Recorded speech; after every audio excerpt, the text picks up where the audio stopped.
Hi, I wanted to see if I could um, express an idea that's been on my mind without too much umming and ahhing. Um, it is because I think the purpose of this channel is to discuss theology, but these first videos are really to discuss the underlying feeling of theology and the underlying kind of motivations and some of the groundwork that kind of leads to an interest in theology. So the one I want to talk about today is something that I'm calling the Fulcrum of Consciousness, just to be pretentious, but you'll see what I mean.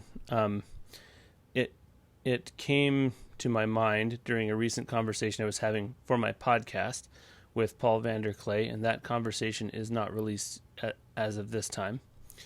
But we were talking about the physical resurrection of Jesus, and I grew up with the physical resurrection of Jesus being kind of almost a no-brainer. Like, yes, it definitely happened. If it didn't happen, then our faith is totally moot. There's no difference between our faith and just reading a book or believing the truth in a story, but there's no reality to it. So I wanted to talk to Paul about it because he asserts a positive belief in the actual physical resurrection of Jesus, and I knew it was going to be kind of an interesting thing because I'm at a place now where I'm not I'm not offended by the physical resurrection. I don't think it, I don't disparage anyone who believes it. And actually, part of me wonders if I'm on my way to believing in the physical resurrection myself. I will not say that I won't believe it or can't. I will say that all my years in a culture that demanded me to believe that didn't really get it deeply into my consciousness. However, like many people, the resonance of the emotional, psychological, philosophical, spiritual resonance of the resurrection as a story has been very meaningful to me. So I think this gets at something that's very common in religion and in religious thinking and theological thinking, which is that these stories, regardless of the historical event, take on a much greater heft, and in an emotional way, they take on a reality that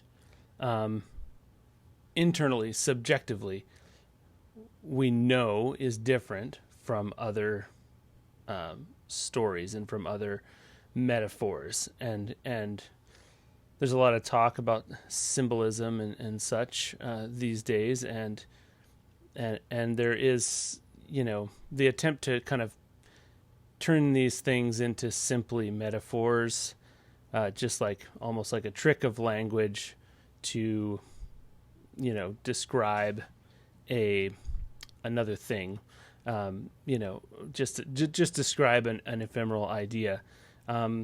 It's not completely satisfying. So what I realized in the conversation with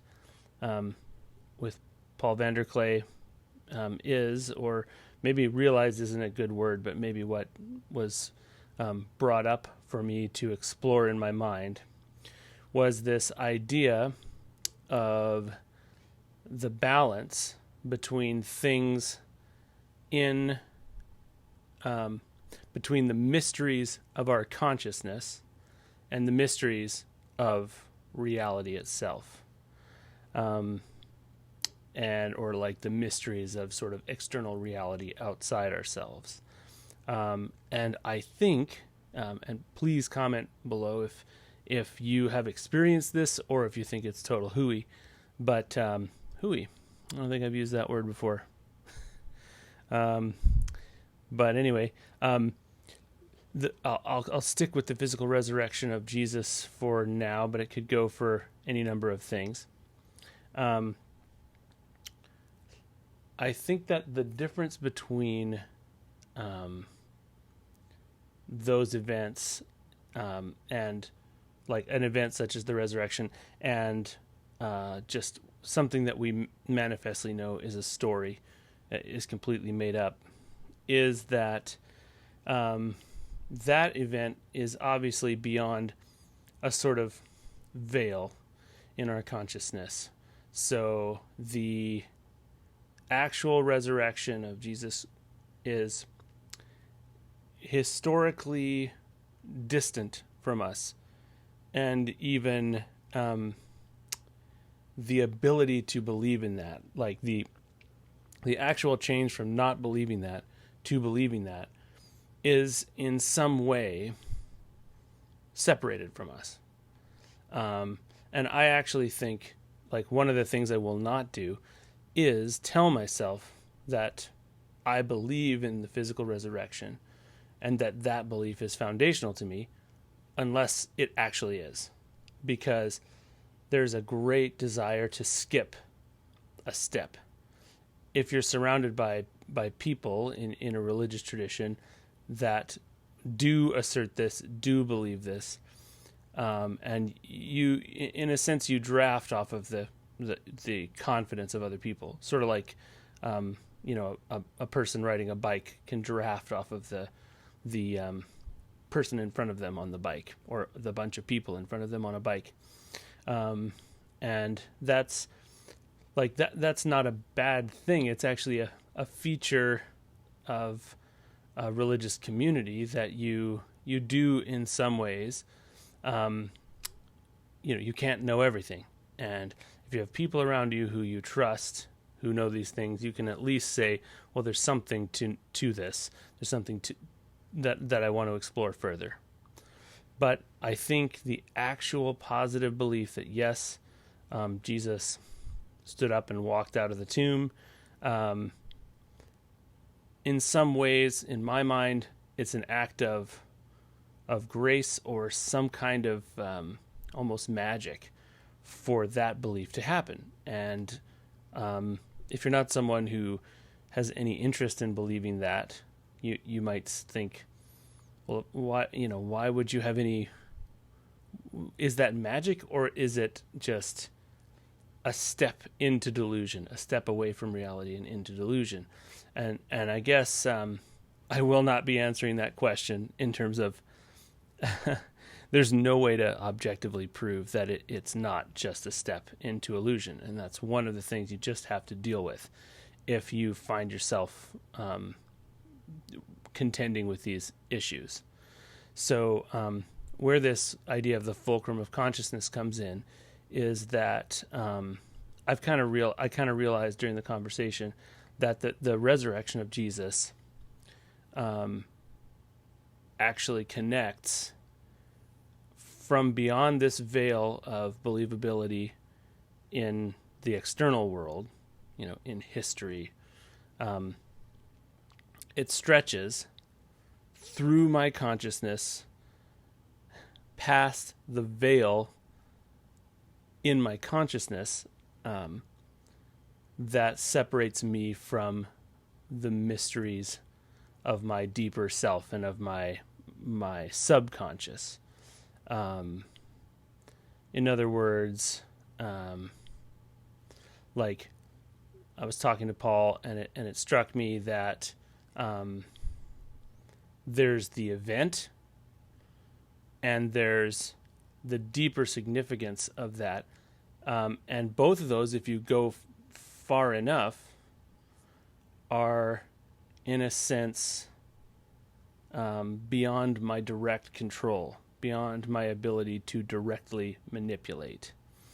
But they are connected, and the resonance, all of the implications of the physical resurrection of Jesus Christ are pretty wild.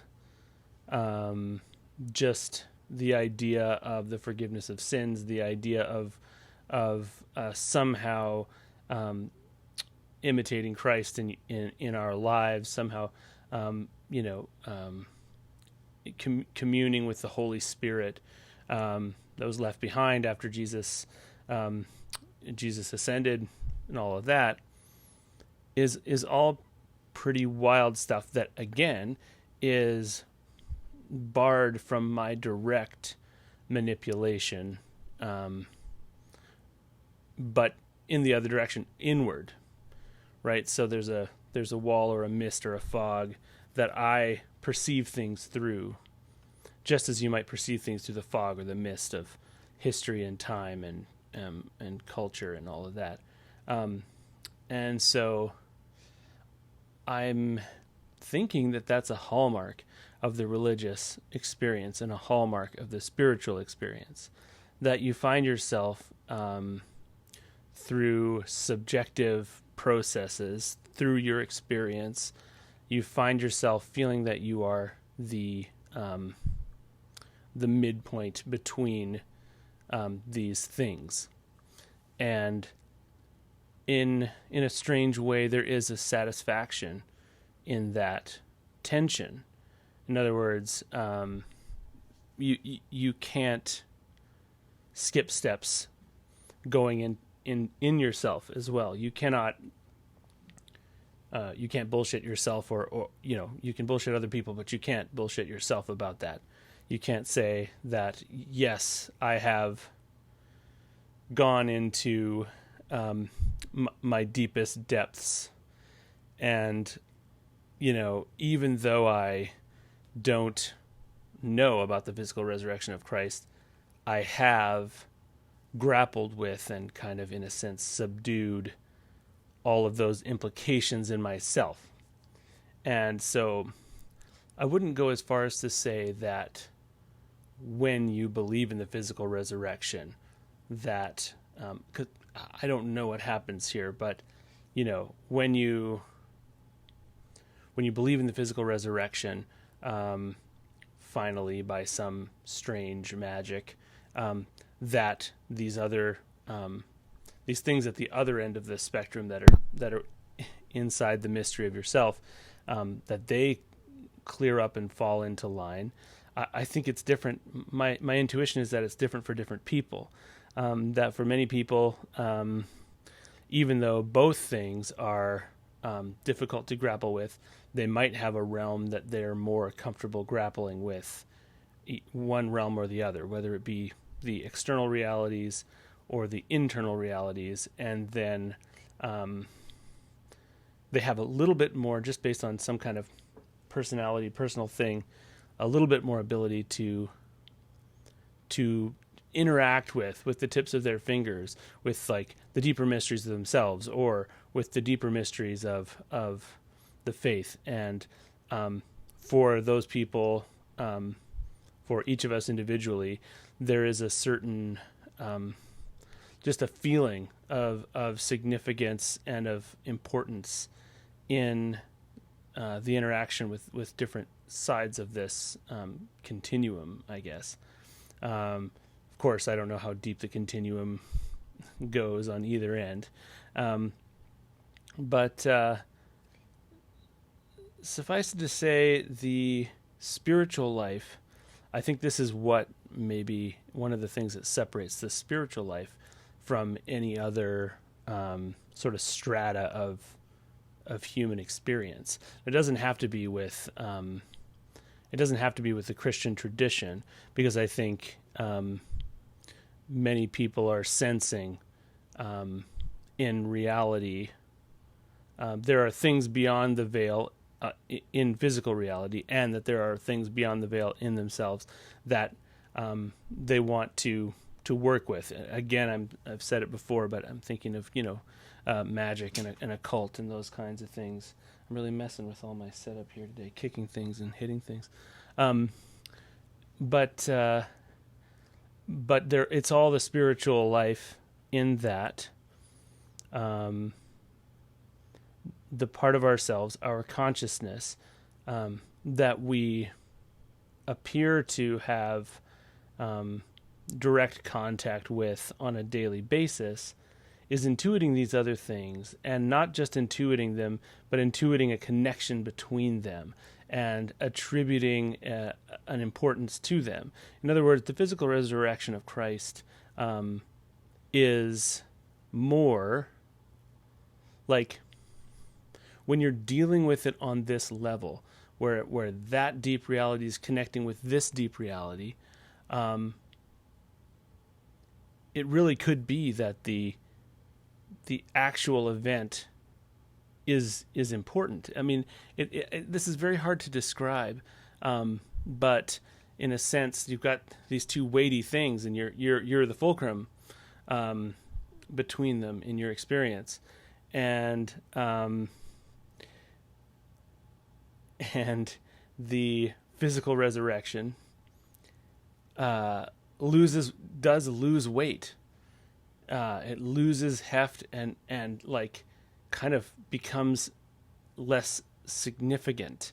So in other words, the significance of that resurrection is actually partially created by the significant, or necessitated by the significance of this thing on the other side of your consciousness.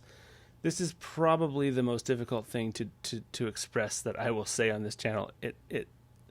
I have a picture of it, and I would really love to know what other people think about it, because in talking to Paul Vanderklay was the first time this started to kind of dawn on me, and I don't know how much of it was like him communicating that to me, and how much of it was that forming in my mind based on what he was saying. But yeah, in other words,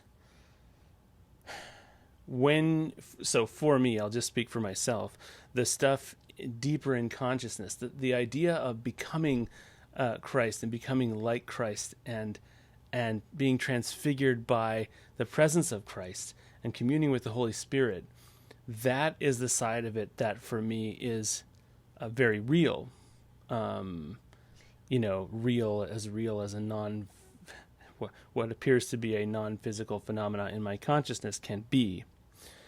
And it is linked by a golden thread or a golden beam to this other thing that is given weight and heft by this thing.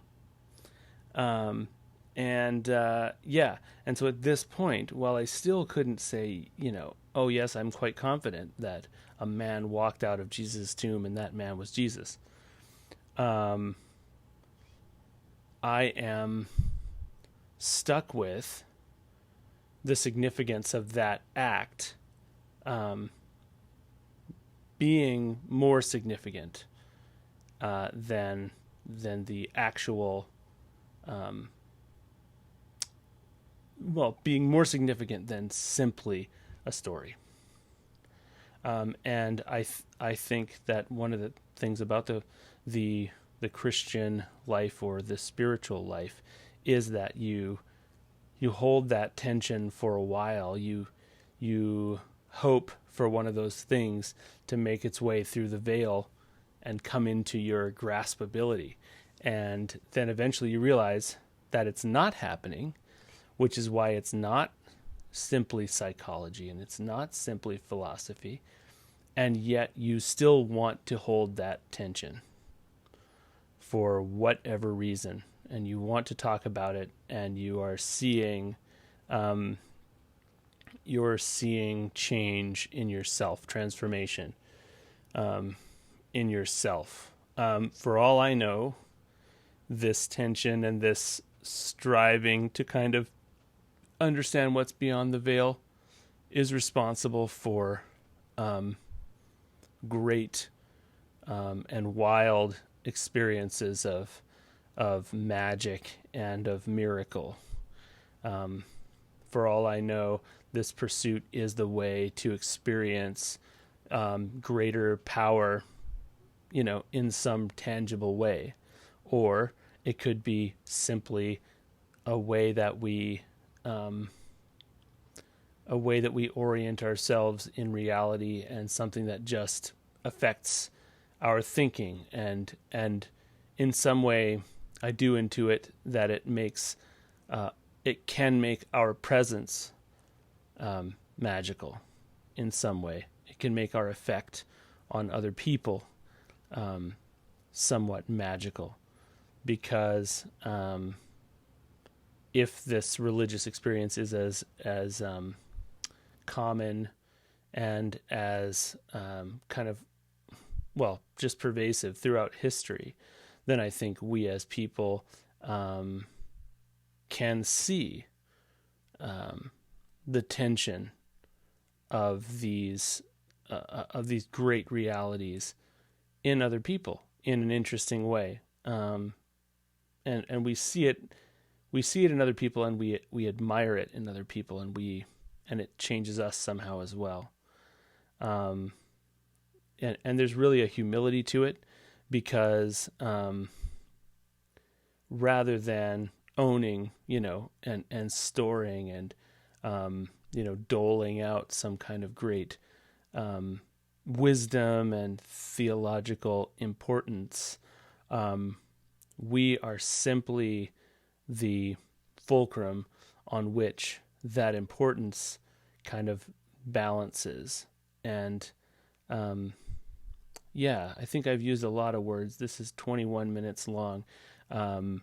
If you have made it to the 21-minute mark in this video, I applaud you, and I please leave a comment and tell me that you did, because that would make my day, because I honestly cannot believe that anyone would want to watch me trying to pull this idea right out of my, right out of my ass.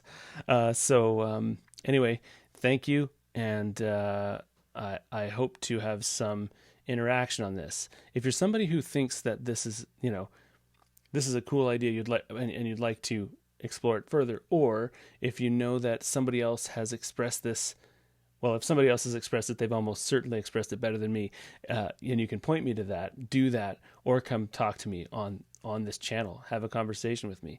Let's interact, and thanks very much.